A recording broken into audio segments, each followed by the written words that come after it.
O essencial é invisível aos olhos, disse alguém. Eu sou o professor Eduardo Simões e este é o nosso canal. Bem, se nós considerarmos friamente, nós veremos que a manobra mais genial de um exército numa guerra é a emboscada. E a emboscada, se nós quisermos olhar do ponto de vista moral, vemos logo que é uma ação muito vil, porque ela induz um grupo, pessoas, a se posicionarem no lugar ou ir a um local. Essa indução é feita por enganos, por mentiras, falsos sinais, etc.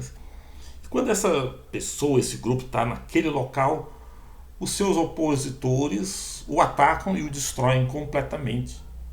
Se esse grupo não se render antes, é claro. A emboscada é, portanto, um artifício, um truque,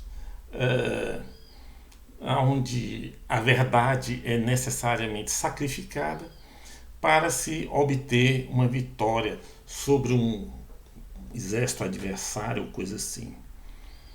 Então, com base nisso, né, é preciso que nós estejamos atentos, porque muitas vezes aquela tropa, aquele exército, aquele grupo que vai ser emboscado se dirige para o lugar da emboscada justamente acreditando que está indo para o melhor dos posicionamentos, que está garantindo uma vitória, e quando chega lá observa que todo o seu sonho de vitória virou pó, ele agora está completamente derrotado. Bem, isso nos leva à discussão de um outro conceito, que é o conceito de guerra psicológica, bem diferente do de guerra cultural, né, geralmente travada a nível de teorias, ideologias, propaganda, muita coisa aí, né? Mas aparentemente num jogo mais aberto, num ambiente mais aberto, mas a guerra psicológica ela ocorre na periferia, ou como dizer assim, nos bastidores, melhor dizendo, né?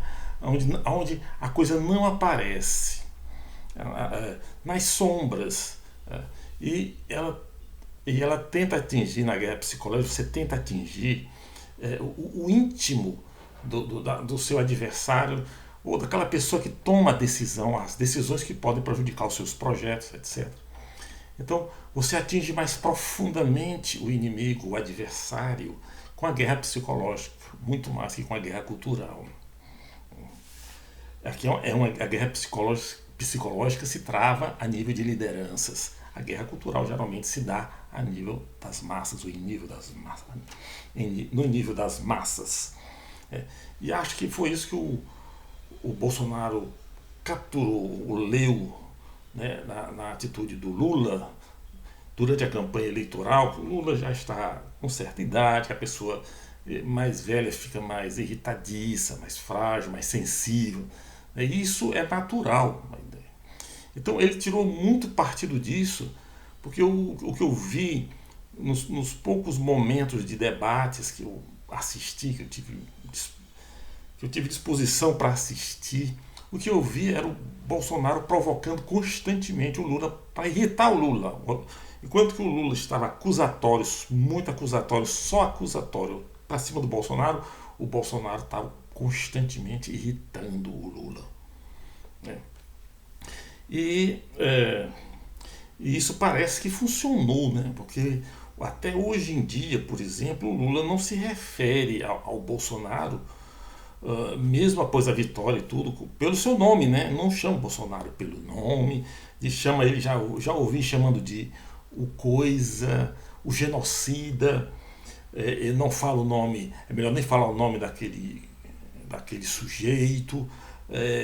Gostei muito que ele não tivesse comparecido, gostei muito que ele não tivesse comparecido a transmissão de posse da faixa, no dia da posse de presidente.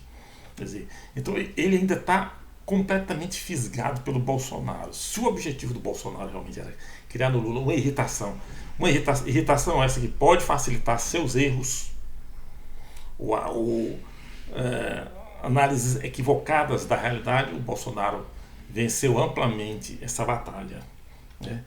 Então, E, por sua vez, isso aponta para a necessidade de uma pessoa mais equilibrada, uma pessoa mais política, mais próxima ao Lula e tentando encaminhar as coisas, que eu acho, a esse respeito, a Janja não está conseguindo, se é que ela não está contaminando ainda mais o Lula.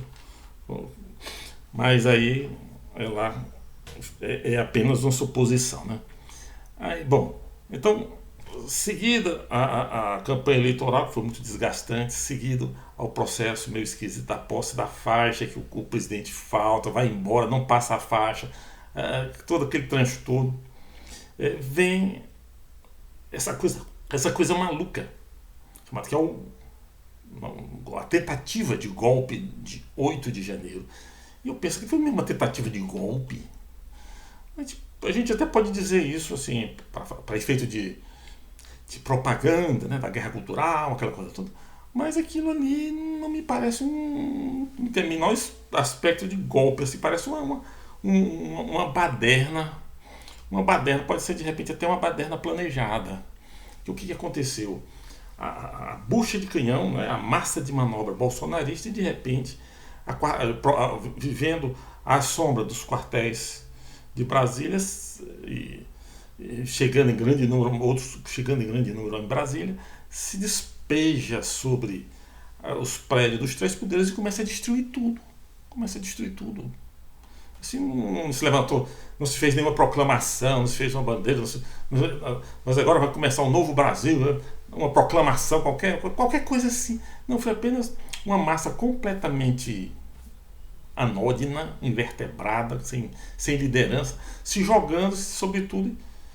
Aí eu pensei, mas que é isso? Né? Só quebrando.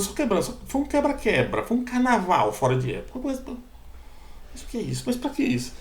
Aí o que começa a aparecer? A desorganização da segurança, completamente. Né? Pessoas aparecem também no meio da multidão berrando impropérios contra o exército. Você não vê assim uma grande massa gritando Forças Armadas, ou abaixa as Forças Armadas, ou entra. Não. Aparecem alguns indivíduos acusando o exército de traição. Parece como se quisesse dar àquele evento uma feição de golpe que ele primordialmente não teria.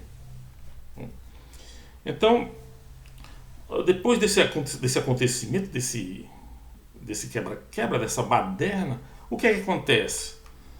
O Lula, a relação do Lula com as Forças Armadas, principalmente com o Exército, ficam mais estremecidas ainda, o que é excelente para Bolsonaro. Né? A relação do Lula com o governador do Distrito Federal fica mais estremecida ainda. Né? A relação do Lula com a Polícia Federal, com a PM, fica desgastada.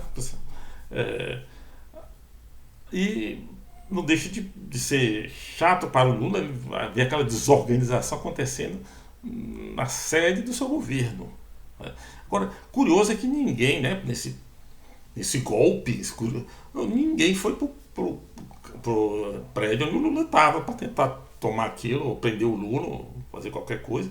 Todo mundo foi para onde justamente não se podia ofender ninguém, mas causar um grande impacto sem ofender ninguém. Principalmente aqueles teriam mais interesse em ofender, em agredir, mas que é o presidente Lula. Será que ele não sabe onde é esse hotel e tudo mais? Com certeza todo mundo sabe onde é esse hotel que o Lula está. Não seria difícil saber disso. Mas ninguém foi para lá. Isso é esquisito, não? Bom, e aí vem aí as coisas. Aí você começa, à medida que você começa a desdobrar o novelo e vai puxando os fios, começa a aparecer coisas esquisitas. Por exemplo, o Anderson Torres, secretário de Segurança, o secretário de Segurança assume num dia, 2 dias depois vai embora e a segurança da cidade de Brasília fica ao Deus dará. Né? Então, esse homem é investigado. Será que ele não esperava ser investigado? É claro, e certamente ele certamente sabia, todos eles sabiam que isso ia acontecer. os indicativos são todos que essas lideranças bolsonaristas mais importantes sabiam que esse evento estava na agenda, já estava agendado. Então, ele vai para os Estados Unidos, bagunça toda a segurança, vai para os Estados Unidos, e aí é claro que haveria isso, né? A Polícia Federal faz uma vistoria na casa dele, faz uma batida na casa dele e consegue capturar, num local que devia estar de muito fácil acesso, um projeto de um golpe de Estado. Estava lá de graça assim, olha aí. Sabe que essa minuta, a famosa minuta de Estado de Defesa do Tribunal Superior Eleitoral, me parece, parece aqueles planos que eu já vi muitas vezes acontecer na história, de planos que um exército quer que o outro saiba para induzir a uma emboscada, que deixa escapar, deixa ali na bolsa de um oficial, escondido em algum lugar, que eles sabem que praticamente é impossível você não achar. E aí o exército inimigo vê aqueles planos e ele vai por ali, ou vai por assim, ele está assado, ele está muito forte, vamos recuar, ele está muito fraco, vamos avançar. E aí vai atrás desses planos e se estropia tudo. É isso que está me parecendo. Muito esquisito. Ele recebe essa minuta nessas condições. Precisa abrir os olhos. Isso está fácil demais. Isso está muito evidente. E isso aí não é o que parece. Com certeza. Então, ele esquece em casa o seu projeto de golpe de Estado, que ele ia destruir quando fosse lá para São Paulo, ia no Ministério Público de São Paulo, alguma coisa assim. E é decretada a prisão dele do Brasil, ele volta tranquilo, sossegado e começa a fazer aquelas chicanas. Não, eu vou prestar declaração, depoimento, mas só depois que me conseguirem isso, me conseguirem aquilo, só quando eu tiver acesso, quando meus advogados tiverem pleno acesso aos autos, não sei o que, e os autos são públicos, todo mundo tem acesso a esses autos, menos os advogados dele, e isso tudo parece armação, ganhando dinheiro, ganhando tempo e tudo mais. Enquanto isso, o Bolsonaro está nos Estados Unidos, todo mundo está se exilando, está fugindo. Não, eu acho que para mim ele parece mais estar na moita, esperando. Ali, nem muito longe, nem muito perto do Brasil. Os filhos dele estão quietos, não estão dizendo nada. As lideranças do PL, os grandes bolsonaristas estão todos quietos. Começa a aparecer briguinhas forjadas, o Carlos Bolsonaro contra Michele, estão brigando entre si, querendo fazer crer que Bolsonaro não oferece mais perigo nenhum, que a tropa dele está dividida, está todo mundo brigando entre si, etc. Enquanto isso, a gente vê os efeitos de todos esses acontecimentos sobre o Lula, agravando ainda mais a fragilidade, o estado emocional do Lula, porque ele, como eu disse, já tinha dito antes, ele enfraqueceu ou estremeceu mais ainda as relações com as Forças Armadas, em especial o Exército, mas não é só, ele começa a fazer declarações cada vez mais incendiárias, cada vez mais radicais. Ele está praticamente como o Bolsonaro estava no governo dele. O Bolsonaro, a cada semana, ou quase todo dia, provocava uma crise política. O Lula, a cada semana, no começo ainda do governo dele, está provocando uma crise financeira, um solavanco no mercado financeiro, ou um solavanco no mercado financeiro. Para esses solavancos evoluírem para uma crise, não vai custar muito. E a economia do país ainda está frágil. Se o Lula errar ou não acertar, e o Bolsonaro, eu acho que está jogando nisso. O PT vai se radicalizar, o Lula vai, embalado nesse radicalismo, vai meter os pés pelas mãos, e aí, quando a economia começar a fazer água, o povo sai para as ruas. Aí o exército toma, na visão dele, tomaria o poder carregado nos braços do povo, Mas o que tá, e aí, o que tem acontecido? O último acontecimento da semana, aquele encontro a liderança sindical, a elite sindical, e representantes de sindicais de todo o Brasil vão para Brasília, enchem o Palácio do Planalto e o Lula começa a falar como se fosse um líder sindical. E começa a dizer barbaridades. Como se de repente regredisse lá para o início da carreira dele, não tivesse aprendido nada nesses últimos anos. Inclusive, uma comentarista recentemente na televisão falou: olha, eu não sei porque a agressão do Lula contra os banqueiros, porque se o pessoal do sistema financeiro, o pessoal da Bolsa de Valores, ligou-se ou aproximou-se muito de Bolsonaro, os grandes banqueiros do Brasil ainda estão simpáticos, estão dando um grau de confiança muito grande, estão sendo muito receptivos ainda ao governo do Lula. Mas não, o Lula fica, de repente, criando frontes de luta desnecessárias contra quem, inclusive, ainda está do lado dele. Agora, por quanto tempo isso? Então, isso é um efeito da fragilidade emocional do Lula, espicaçada, turbinada pelas provocações do Bolsonaro. É possível que tudo isso é justamente para gerar esse clima de confusão, de você não saber exatamente o que está acontecendo, ou começar a elaborar planos conspiratórios, entrar nessa da conspiração e tudo mais, assustado ou raivoso, você acaba cometendo um erro.